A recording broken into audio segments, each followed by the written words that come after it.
بسم اللہ الرحمن الرحیم۔ السلام علیکم۔ خالد رضی اللہ عنہ حملے کا ایک اور مرحلہ شروع کرنا چاہتے تھے جس کے لیے وہ موزوں موقع دیکھ رہے تھے۔ چند گھنٹوں بعد انہیں یہ موقع ملا۔ دونوں فوجیں تھک گئی تھیں۔ رومیوں کو پتہ چل گیا تھا کہ ان کا سالار اعلیٰ ان میں نہیں، البتہ دوسرے رومی سالار پورے جوش و خروش سے لڑ بھی رہے تھے اور لڑا بھی رہے تھے۔ خالد رضی اللہ عنہ نے 4000 نفری کے محفوظہ کو، جس کے سالار یزید بن ابی سفیان رضی اللہ عنہ تھے، دشمن کے قلب پر حملے کا حکم دے دیا۔ یہ 4000 مجاہدین تازہ دم تھے اور لڑائی میں شریک ہونے کے لیے اتنے بیتاب کہ نعرے لگاتے اور بے قابو ہوئے جاتے تھے۔ حکم ملتے ہی وہ رکے ہوئے سیلاب کی طرح گئے۔ اتنا شدید حملہ کیا کہ رومیوں کی صفوں کے اندر تک چلے گئے۔ مجاہدین کے سالار رومیوں کے سالار قبقلار کو ڈھونڈ رہے تھے۔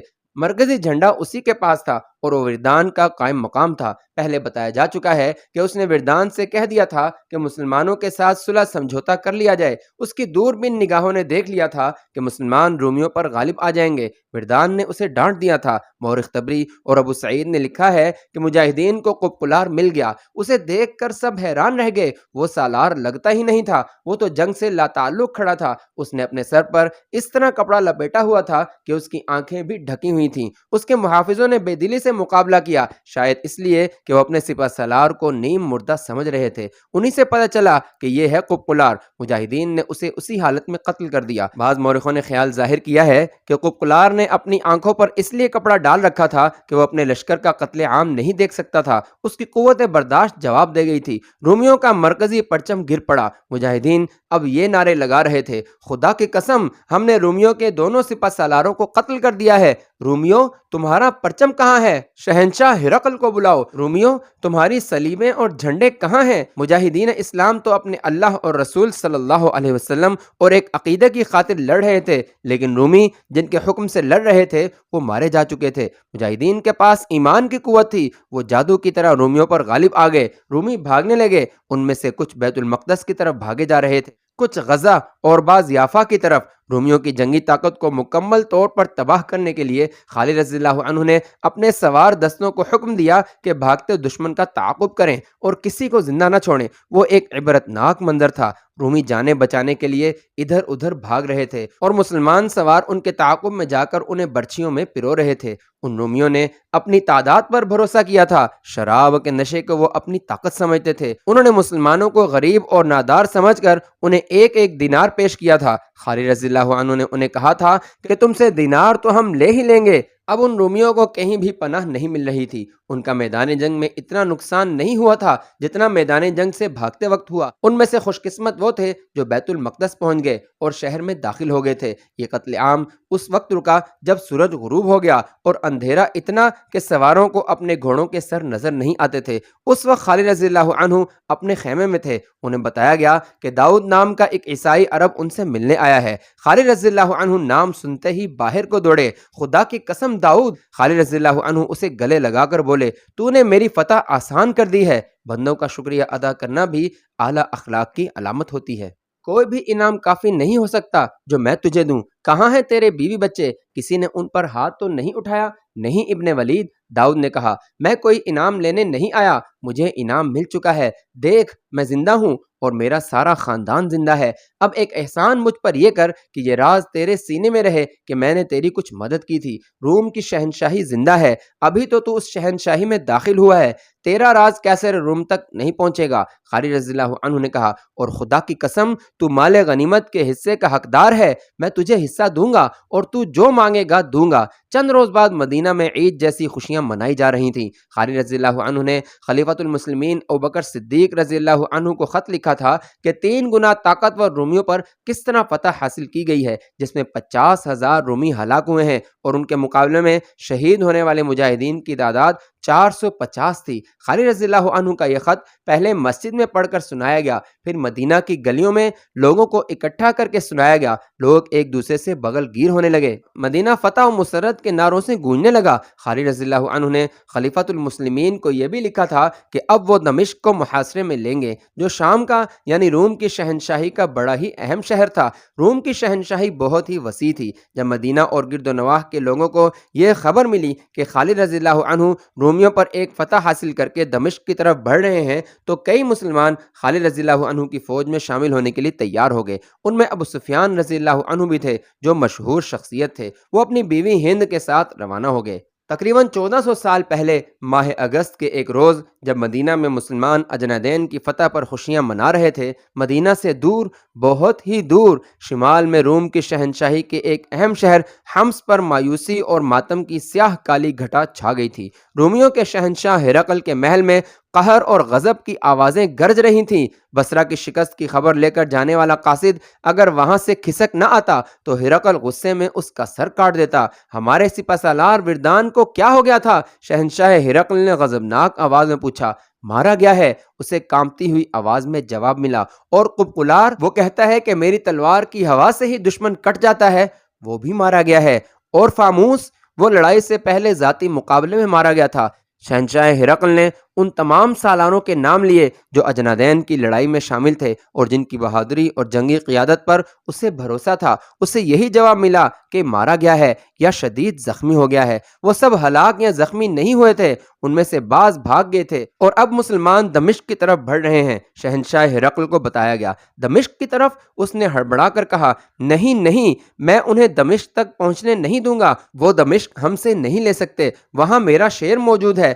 توما، دمشق کا سالار توما ہے۔ ہرقل تیز تیز قدم اٹھاتا اپنے شاہانہ کمرے میں چل رہا تھا اور اپنی ایک ہتھیلی پر دوسرے ہاتھ کے مکے مارے جا رہا تھا۔ تم نہیں دیکھ رہے وہ سلطنت اور روم کو ذلت اور رسوائی میں پھینک رہے ہیں، اور جنہوں نے ہمیں شکست دی ہے انہوں نے اپنے اوپر شراب حرام کر رکھی ہے۔ اس نے حکم دیا، گھوڑا تیار کرو، میں انطاکیہ جا رہا ہوں، اور میں اس وقت وہاں سے واپس آؤں گا جب میں آخری مسلمان کی بھی لاش دیکھوں گا۔ بادشاہ جنگ کے لیے جب کوچ کرتے تھے تو اس کے لیے بہت سے انتظامات کیے جاتے تھے۔ محافظ دستہ اور بادشاہ کی من پسند عورتیں ساتھ جاتی تھیں۔ ایسے انتظامات ہر وقت تیار رہتے تھے، مگر اب کہ ہرقل تو جیسے اڑ کر انطاکیہ پہنچنے کی کوشش میں تھا، اس کے کوچ کے انتظامات کرنے والوں پر قیامت ٹوٹ پڑی اور وہ انتظامات میں مصروف ہو گئے۔ خالد رضی اللہ عنہ اجنادین میں 7 روز رہے۔ انہوں نے اپنے سالاروں سے کہا کہ دشمن کو کہیں سستانے اور آرام لینے کی مہلت نہ دو، اسے اتنی مہلت نہ دو کہ وہ اپنی بکھری ہوئی جمعیت کو اکٹھا کر سکے۔ اس اصول کے تحت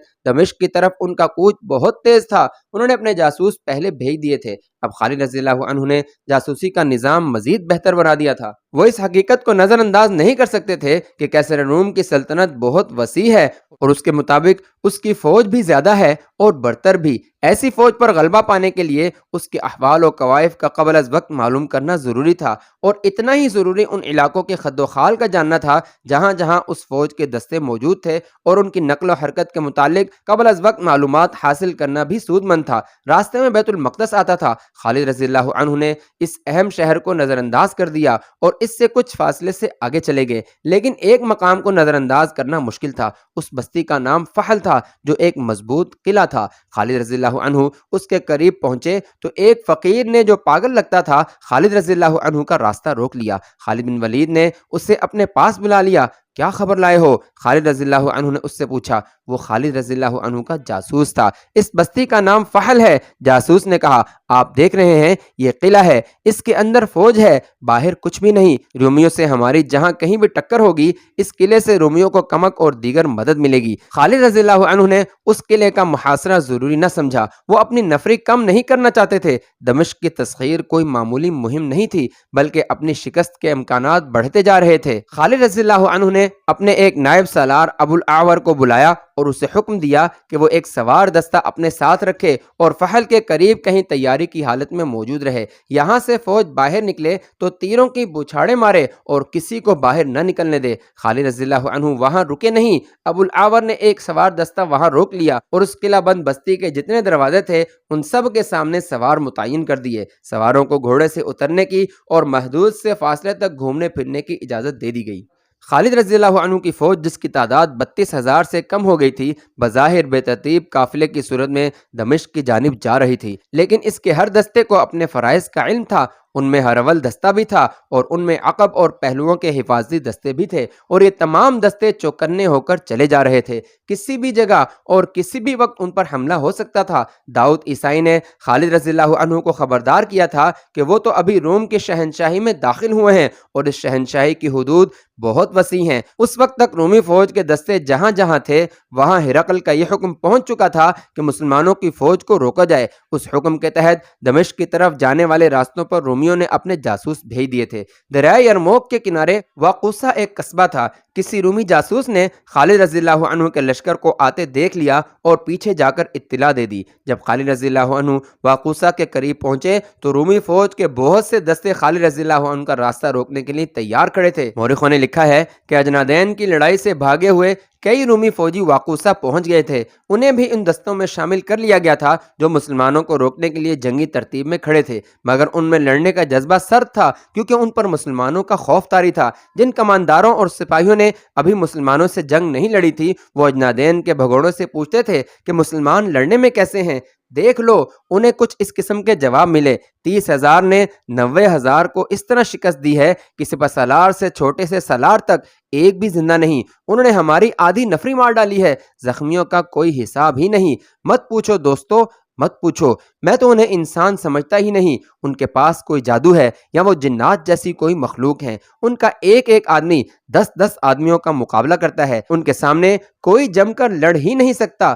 پوچھتے کیا ہو؟ وہ آ رہے ہیں، خود دیکھ لینا۔ وہ آئے اور انہوں نے دیکھ لیا۔ دیکھ یہ لیا کہ مسلمان جو بے ترتیب قافلے کی طرح آ رہے تھے، دیکھتے ہی دیکھتے وہ جنگی ترتیب میں ہو گئے۔ عورتیں اور بچے پیچھے رہ گئے اور ان کا حفاظی دستہ اپنی جگہ پر چلا گیا۔ خالد رضی اللہ عنہ اپنے محافظوں وغیرہ کے ساتھ آگے ہو گئے اور دونوں فوجیں آمنے سامنے آ گئیں۔ پہلے بیان ہو چکا ہے کہ خالد رضی اللہ عنہ کے جنگی چالوں کا اور مجاہدین کو لڑانے کا انداز ایسا تھا کہ دشمن بوکھلا جاتا، پھر مسلمانوں کے حملے کی شدت سے دشمن کی سپاہیوں پر خوف طاری ہو جاتا تھا۔ ان میں سے جو سپاہی بھاگ نکلتے تھے وہ جہاں جاتے اس خوف کو اپنے ساتھ لے جاتے اور فوج میں پھیلاتے۔ یہ ثابت کرنے کے لیے کہ وہ بلا وجہ نہیں بھاگے، وہ اس خوف کو مبالغے سے اور ایسے طریقے سے بیان کرتے کہ سننے والے یہ سمجھ لیتے کہ مسلمانوں میں کوئی مافوق الفطرت قوت ہے۔ اس طرح خالد رضی اللہ عنہ نے دشمن پر ایک نفسیاتی اثر ڈال رکھا تھا جو ہر میدان میں ان کے کام آتا تھا۔